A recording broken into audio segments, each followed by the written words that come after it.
तर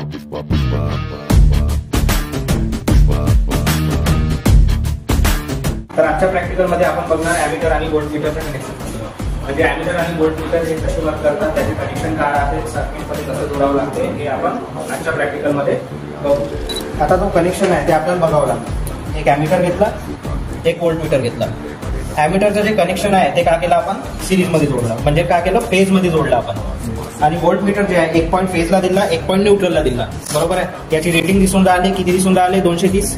आणि इथे काय करून राहिलं ॲमीटर मध्ये रेटिंग दिसून राहिली. म्हणजे काय झालं, जसं आता मी इथून सप्लाय बंद केला तर काय झालं, झिरो झालं. बरोबर आहे.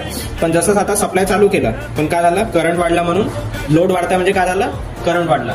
म्हणजे काय झालं, कनेक्शन आपले कसे केले ॲमीटर आणि व्होल्टमीटरचे. ॲमीटर राहिला सिरीज मध्ये आणि व्होल्टमीटर कधी पण पॅरलल मध्ये राहिला.